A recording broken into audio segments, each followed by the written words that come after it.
And one of Coast to Coast's favorite guests, Dr. Bruce Goldberg, with us.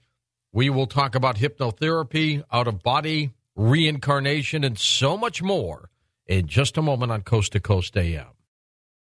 Dr. Bruce Goldberg, of course, conducts hypnotherapy practice in Los Angeles, specializing in reincarnation, time travel, soul healing. Dr. Goldberg has been inducted into the International Hypnosis Hall of Fame, has written at least 21 books, more than 24 scientific articles on his incredible work, and he's even looked at me in the future. And here he is, Dr. Bruce Goldberg, back on Coast to Coast. Bruce, how are you? I am fine, George. It's always a pleasure to connect with you and the many great listeners of Coast to Coast AM, the greatest radio station and show in the world of radio. And this evening or this morning, we're going to discuss energy healing. I'm going to discuss my famous superconscious mind tap technique and how people can do it themselves. The fifth dimension, of course, Ascension technique, so you don't have to come back, teleportation, and, of course, reincarnation. I love it. You have such a passion for what you do, Bruce. What gets you so excited about this? Well, I'll tell you, I use hypnosis every day. I train all my, of course, patients to use self-hypnosis with the CDs, et cetera, and my practice and the computer sessions I do. But basically, if you use self-hypnosis on a daily basis, and I always recommend people do it, it's a natural daydream level, but if you do it a little bit more formally, what you can do is you can increase your production of DHEA so you'll look younger. I play tennis better now than I did 30 years ago, okay, because of this. And I just have a love and a passion. This is a calling, just like you have your calling, both as yourself and as Dexter Monterey in another 100 years or so, And so, I mean, this is a passion. To me, most Americans I find, most of our fellow countrymen really aren't thrilled with their job after X number of years. They get burnt out, and they get kind of like, yeah, whatever. And to me, I can't live that way. To me, my attitude is always have passion. I'm Dr. Positive here, and the passion, the positivity, and my devotion to training people to be psychically empowered to be all they can be and to use connection with their higher self, which is what we're going to discuss, is really part of it. Here's a little quote to show you what I think about life. Okay. We must all be big enough to admit our mistakes, smart enough to profit from them, and strong enough to correct them. That is so true. So true. I tell my children, Bruce, it's okay to fail. Just learn with what you did and don't do it again. Well, the definition of insanity is doing the same thing over and over again, expecting different results. So true. Now, tell me about this superconscious mind tap technique. What is this? This is a technique I developed way back in 1977, and this is a way of, think of your soul. The subconscious mind is the clinical term. We call it the soul in the more lay theological literature. And the soul is really electromagnetic radiation, just like a radio signal or a TV signal, and it's harmless radiation. In addition to having, but of course it's all compromised. Nobody's perfect. We just had Easter here, but nobody walks on my water, my pool, my backyard, including me. But we also have a higher self, or it's called the superconscious mind. The superconscious was named by Plato 2,300 years ago. And the superconscious is the perfect part of your soul's energy. It comes or emanates from the God energy complex. So what my technique is very simple. It's really a shamanic technique that I kind of westernized many years ago, is to introduce the patient's subconscious to the superconscious during a hypnotic level. So you might think of me as the social director on the karmic cruise ship, as I like to think of myself here. And what happens when you do that? This is what we're dealing with. The subconscious mind now is compromised energy will now be exposed to its perfect counterpart, and it will then raise its own energy level, just like an immune system, like an energy immune system. So now it will be immune to issues it was previously vulnerable to. Because the healing energies originate at a spiritual level, they can work on any facet of a person's being. So you can overcome habits, phobias, meet a soulmate, overcome procrastination, just take charge of your life, become more positive, more spiritual, etc. Of course, the patient must be motivated and willing to experience the soul healing. Each one of us has free will to accept or reject any healing technique. The higher self, of course, directs the union of the patient's healing by way of energy. It's perfect energy, of course. And when I deal with illness, I look upon this as illness is not seen as a problem to be fought against. It's a condition of simply imbalance of energies. The purpose of illness is to bring something to our attention, and the higher self can actually, if you work with it, can balance it out and eliminate whatever the issue is. Soul healing cooperates with the body's own healing forces rather than overriding them like drugs try to do. They drive the disease process internally. Using soul healing, which is non-drug, no drugs whatsoever are ever prescribed by me here, you're actually solving it by removing the cause of the issue. And soul healing is completely natural. Every one of us has the ability to draw upon our own higher self and do this. Now, when people do this, what happens? What are they like? Well, what's an example of characteristics of people who go through soul healing? And by the way, I'm not the only one in the world who does soul healing. My technique is a little bit more efficient, but there's a lot of people out there doing things like this. Okay. People are more empowered. They look at the opposites of life as being meaningful, related rather than problems. They're more creative. They demonstrate a higher level of intense thoughts and feelings. They enjoy life a lot more. They have a lower fear of death, lower fear of fears in general, less susceptibility to fears. The out-of-body experience mechanism, which is part of this process, is critical to the reincarnation and ascension. So it's all part of the process of how we perfect our soul's energy. When you measure people like on the electroencephalograph, these patients will exhibit a greater synchronization between their left and right brain. And this has two side effects. One, it causes people to have a greater sex life.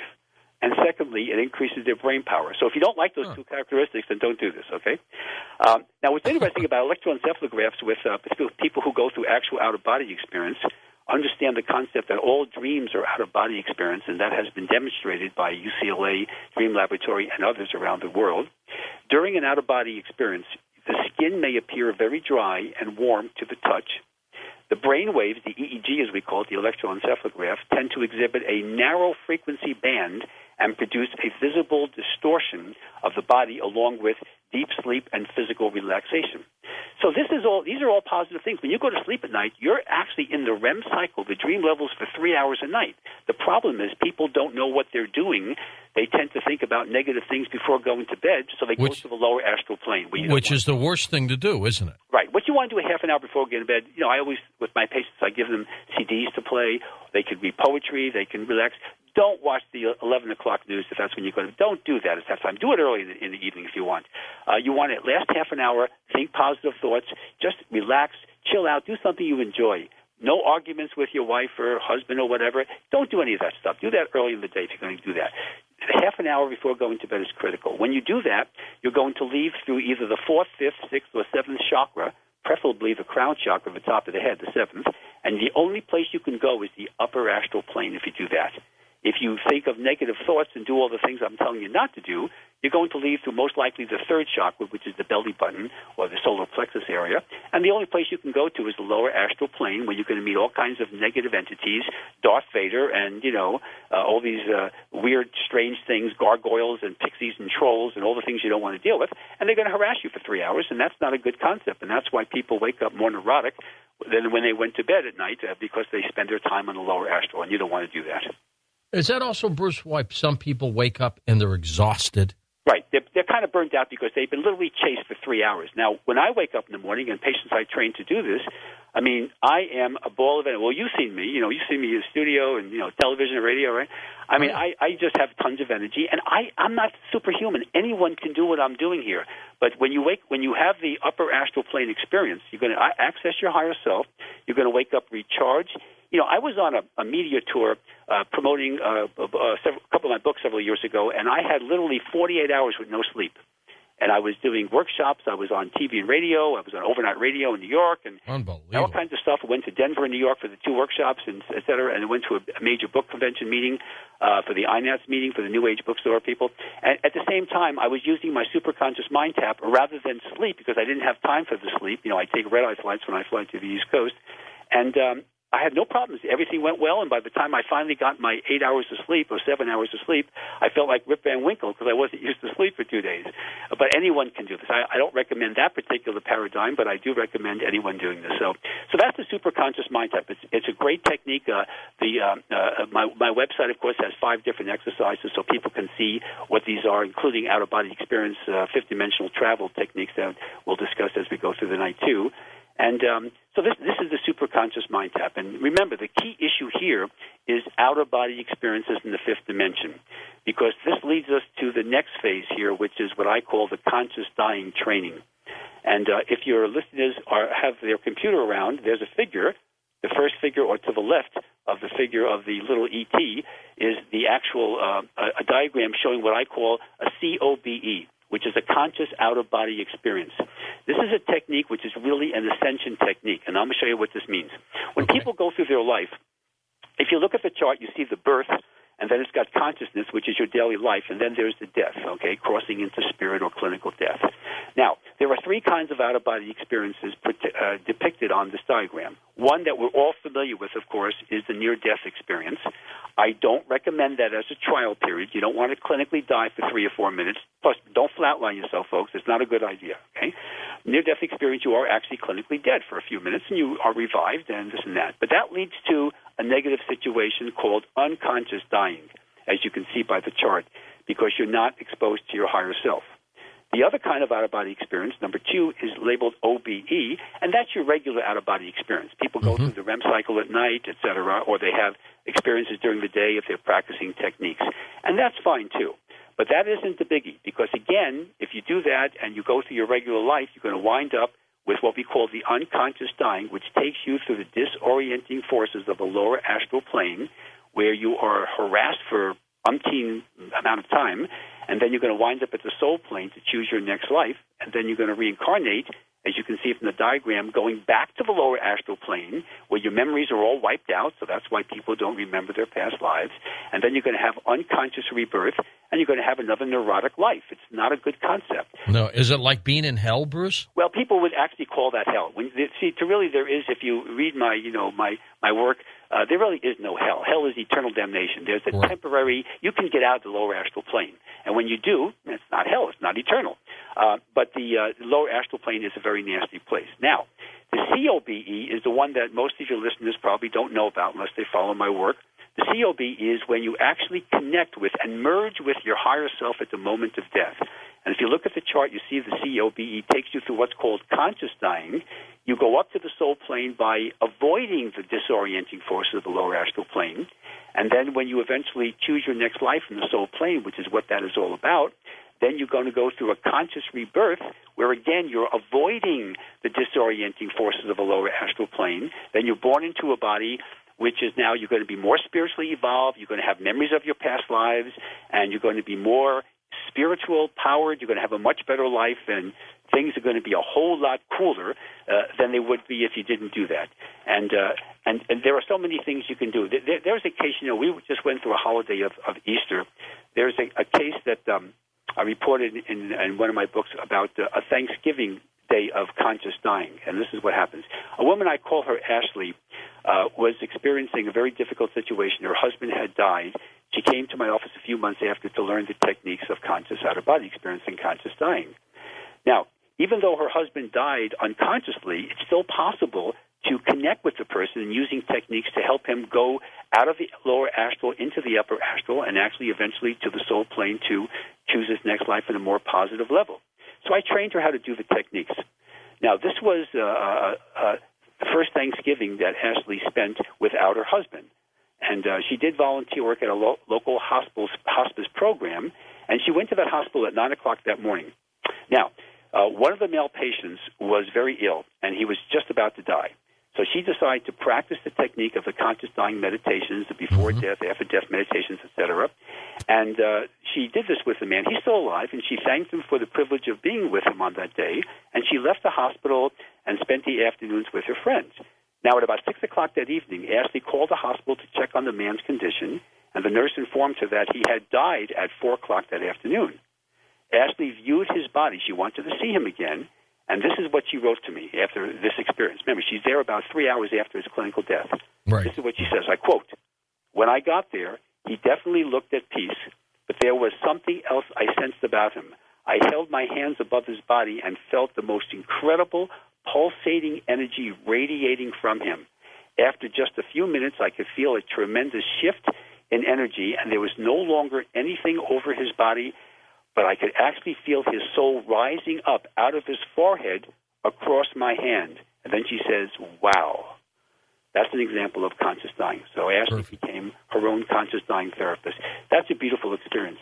And obviously she helped his soul on the other side, as well as her husband, and as well as her own growth, because she obviously grew as a result of this. So this is an an example of what we call conscious dying, and the COB, it's called the COBE, the conscious out-of-body experience. Can you ever be in a situation, Bruce, where you've left your body and can't get back in it?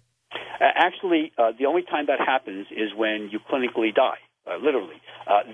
You have what's called that silver cord that everybody has heard about, right? And right. The silver cord is actually a connection between your subconscious mind and your higher self. Now, when you go through any kind of near-death experience, for example, when you're going to come back, the silver cord is not severed. It's still in one piece. When you clinically die, the silver cord now is severed, and that means you ain't coming back.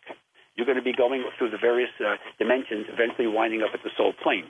So when people practice out-of-body experiences, they say, gee, is it really dangerous, and this and that. They're afraid they're going to be, not come back. They're going to clinically die.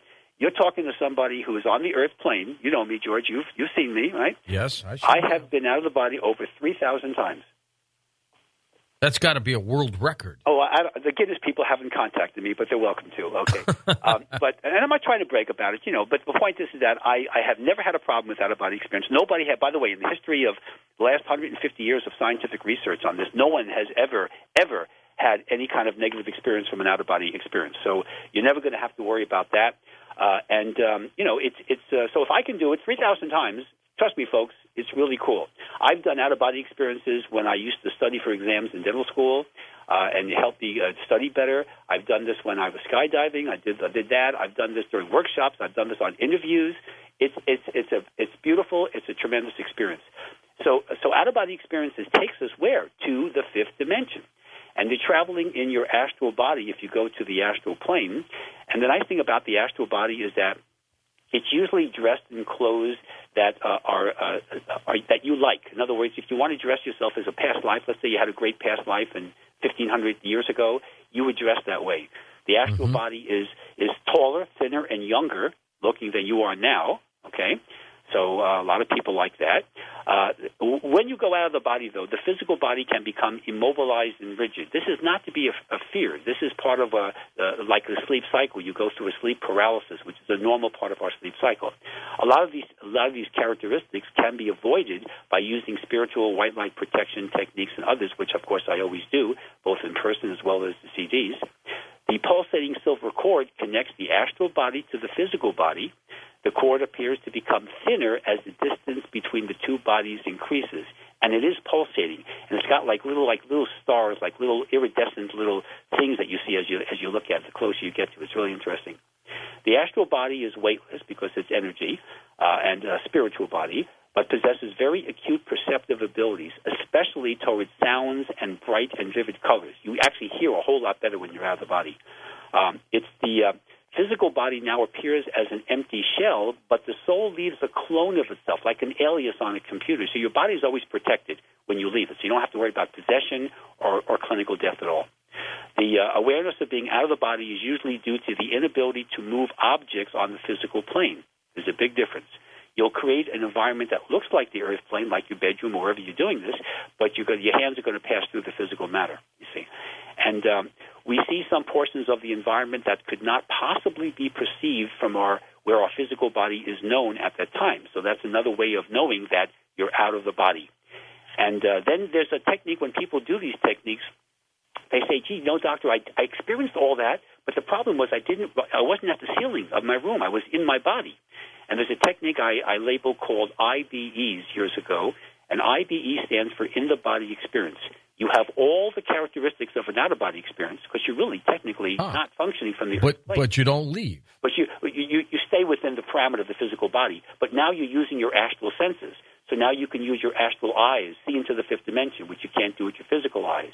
Your astral ears can hear things from the fifth dimension. You can observe parallel universes as well as all the other dimensions that are out there. So it's a really cool experience. And it will eventually lead to a full-blown out-of-body experience once you remove the fear of leaving the body and just practice a few techniques. And it's just a beautiful experience. And when you're in the IBE, you have what's called dual consciousness, where you actually are aware of both physical plane, earth plane experiences, as well as the astral plane or the fifth dimension. Hold on, Bruce. We're coming back for more with you on when I ask you about these entities that are out there grabbing us when we come back. Well, about 8 feet under, actually. That's pretty deep.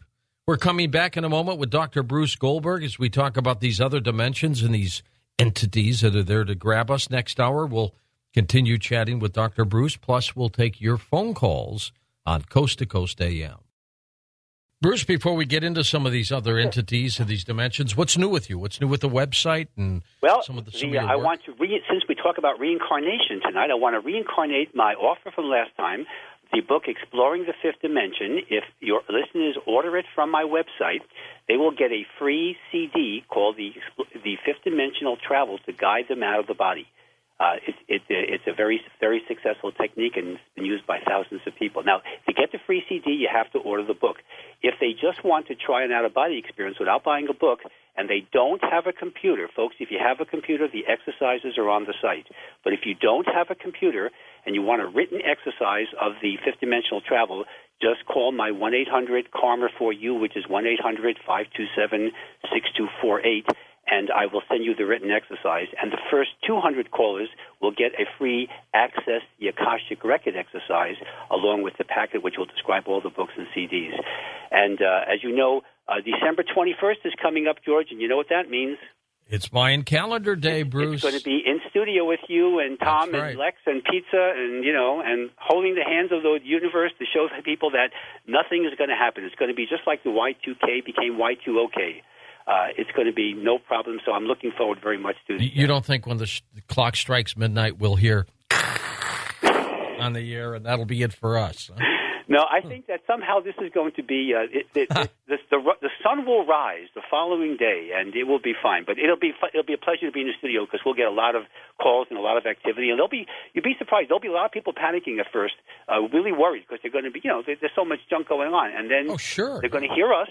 And they're going to hear yours truly, and I'm going to still be on the Earth plane on December 22nd, and people will be getting ready for Christmas time, just like do every year, and everything will be fine as the winter solstice makes its appearance. So I'm looking forward to that. The other thing I want to point out is that, so you asked me about that. On the website, by the way, people who want computer sessions, Skype sessions, I do that, of course. That's on the website. There's also a depiction of time travel, tracks of a time traveler that we've discussed so many times is on there. There's many articles. There's 5 different exercises, including the fifth dimensional travel and psychic protection from negativity and teleportation is on there too, as well as a bunch of videos. There are 13 different videos of people going through experiences, including Jerry Springer's past life and a few others going into past and future lives. So the website's chock full of a lot of good stuff, and obviously email address and all the contact information is on there. So I appreciate you allowing me to let your audience get a little Absolutely. Of that. What I want to discuss now is that the second figure that's on the site, on your site, is this is an example, speaking of the fifth dimension and ETs now, because we're going to deal with that a little bit. How can somebody, a woman, a young girl, a lot of these are teenagers, how does a young girl, let's say in New York City, living in an apartment on the 80th floor, right, in Manhattan, how is she abducted? Where's the craft? Don't you think that the fire department, the police, the FBI, the Homeland Security, everybody's going to be there it's going to be like a bad movie, right? Well, this is what can happen. The entities, in this case I'm showing grays like the Zeta Reticuli, they can actually enter into a tear in the fabric of space-time, fifth-dimensional mentality, call them gatekeepers, if you will, and they can actually enter into the room, as you can see on the depiction of the drawing there, and they can actually come through the fifth dimension, abduct the girl, take her into that fifth dimension, wormhole, tear in the fifth dimension, whatever you want to call it, take them to their craft or underground installation. Now we have, a military and government conspiracy aspect, which, as you know, all about that, and then return her later on when they've done their experiments, sperm and egg samples, or whatever they're doing, and that's how a person can be abducted without having to have a craft hovering over the building. And this is called a fifth-dimensional abduction rather than your traditional regular Earth plane three-dimensional abduction. So that's how it works. I mean, this is not fun. Remember what I said last time. When the abductions occur, Wednesday is the most common day, 11 p.m. is the most common period of time, and July is the most common month for abductions. Why? It's just the statistics. I mean, maybe they just like the summertime, and they do it at night. Of course, it's easy to get away with it. And why Wednesday, middle of the week? I don't know. Maybe no TV's on. I don't know what's going on. Who knows? That's the thing. Those are the statistics. Now, a couple of advantages. People always say, when you go out of the body, I've done this 3,000 times to show you that it's perfectly safe. What are the advantages of doing that?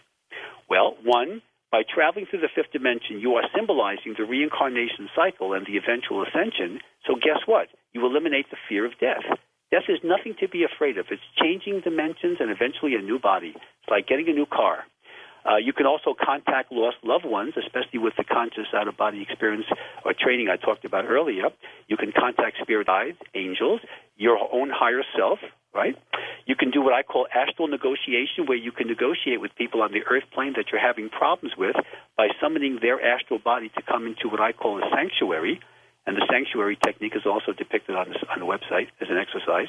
And then you can work out problems on the astral plane where they're far more open and negotiable. And then when you go back and wake up the following morning, as they do in their bed, they're going to say, you know something, I don't seem to have that problem with that person anymore. And you can work out a lot of problems. Very interesting. You can do healing.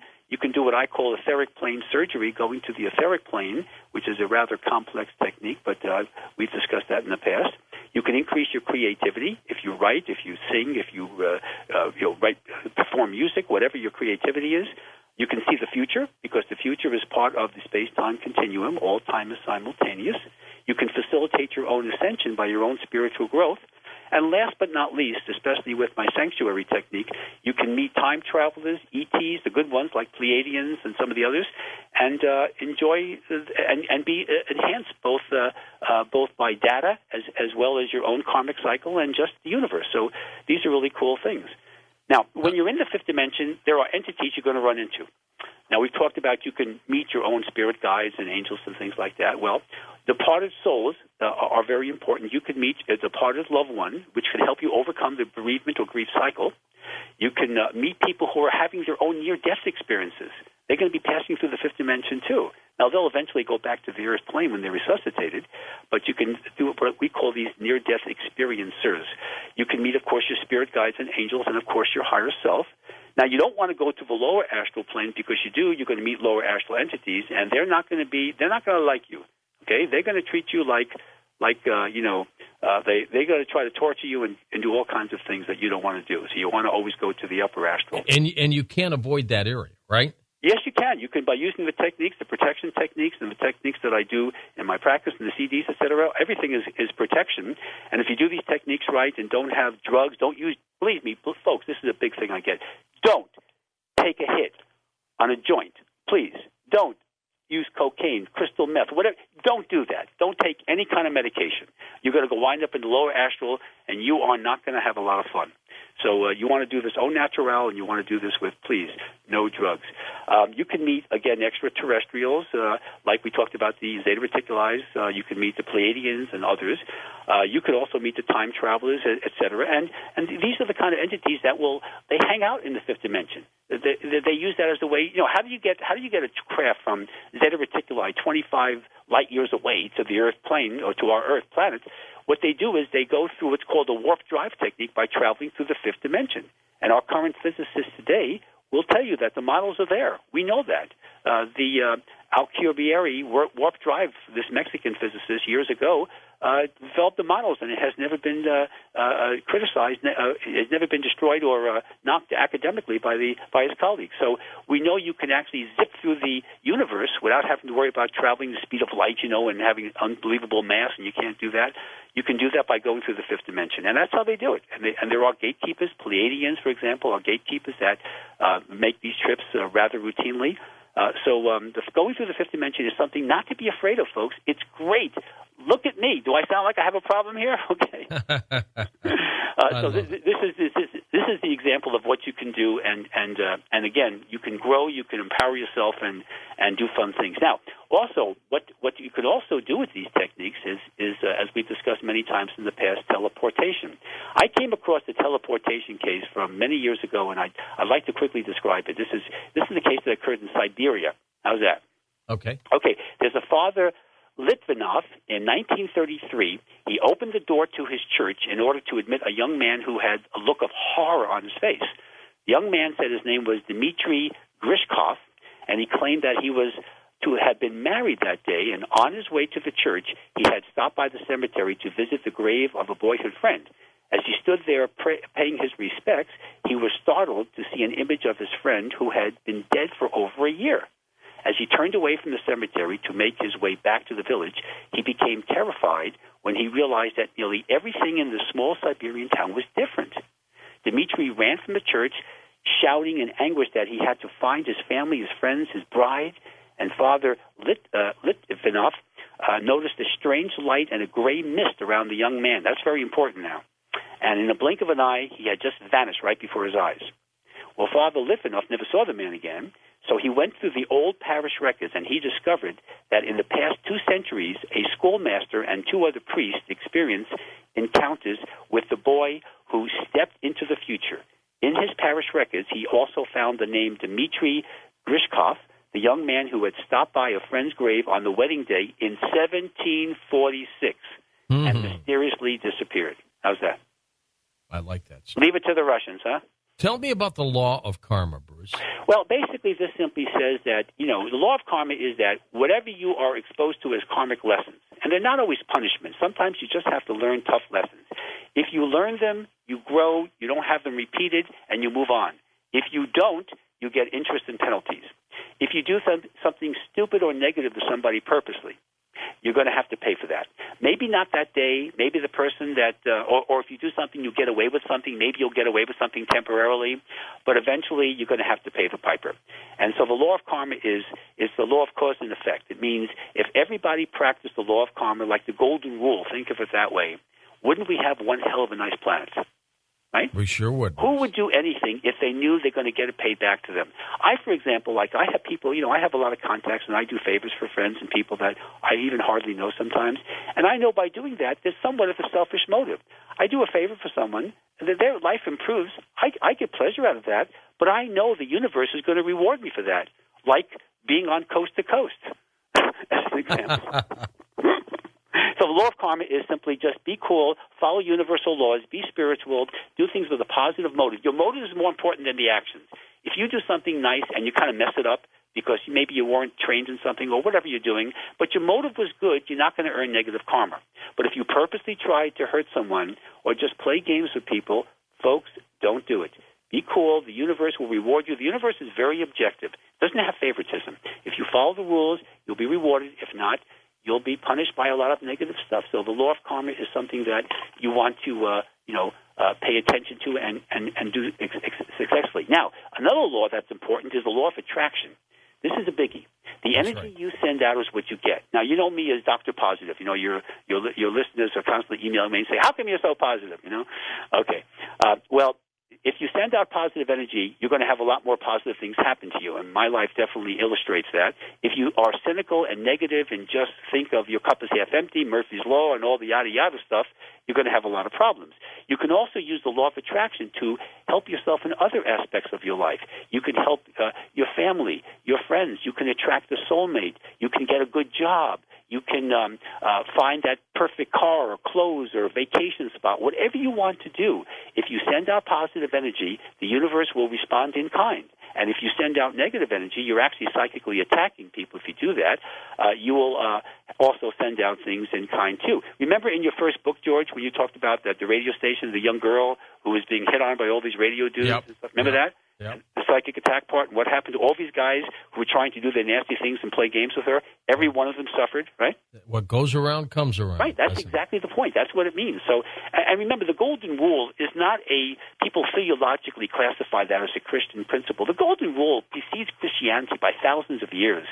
It's in the Vedas and Indian literature, the Puranas and the Bhagavad Gita. It's all over the place. It's simply the universe way of saying, look, we're going to help you guys out, because you guys need a little bit of help. Just do these things and you'll benefit. And that's what it's all about. So, the law of karma, the law of attraction, there are many other universal laws which, the Exploring the Fifth Dimension book and my other books will also depict those in detail so people can read them and see how to apply those. It's kind of fun. And in reincarnation, another nice thing about this, one of the fun things about this, is the documented cases.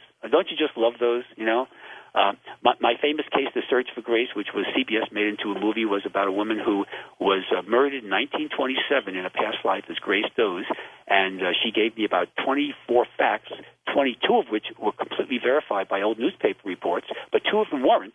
As it turns out, the reporters were wrong, and she was correct. It's one of the most documented cases of the last century. And there are many other cases of documentation. You had, remember the James Linenger case, the World War II pilot, the young boy? Little boy. The little boy was the World War II pilot, a very interesting case.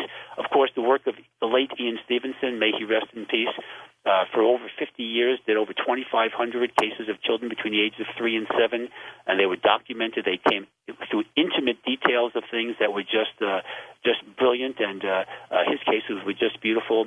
One example of a case of he talked about this very young child was a boy in Beirut, who spoke of a 25-year-old mechanic thrown to his death from a speeding car on a beach road.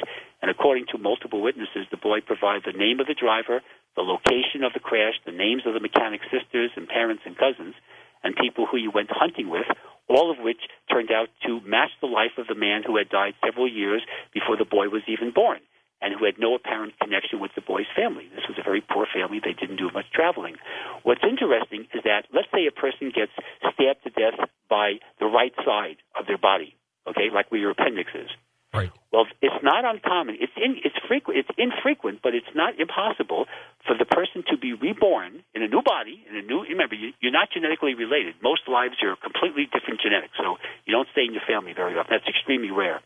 And when the boy is born, let's say it's a boy, he's going to have a birthmark that's going to symbolize the exact same place where he was stabbed in that past life.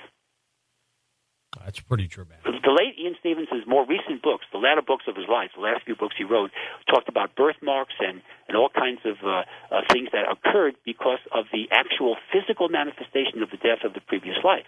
So you can actually see that. People can actually see, if you do have certain birthmarks or some unusual characteristics of your body, and you do some past life regressions, don't be surprised if you're going to see how they actually relate to it. Now, another concept of reincarnation, which my work seems to be rather unique about, is what I call paragression. Now, past life regression is going back into a past life. We know that. Progression is going to the future. A paragression, as we've discussed several times in the past, is going into a parallel universe. So it's the same time frame, but now you're in a different universe. Everything looks the same, but the events are different. Okay. That's where Dexter Monterey has even more listeners. Absolutely. And, Bruce, let me ask you this about reincarnation. We're going to hit the break, come back with more, and take some calls. But do people who lived in a different life know the other people in their present life or their other reincarnated life? Do they all stay together? Well, there is a certain, for a certain number of lives, not all your lives, because the average person out there would have 1,000 past lives, I can tell you right now. I mean, that's a conservative number here.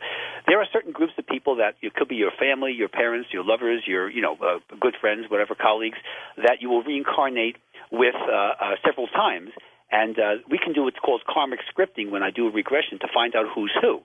But eventually you're going to move on. Just like with spirit guides. You have spirit guides around you. When you perfect the things and master that level, you're going to get new guides on a more higher level. So, yes, you do reincarnate. We call this group karma, and we can determine that, but you're not going to have the same people over thousands and thousands of years. That's unless it's a soulmate or somebody really important to you.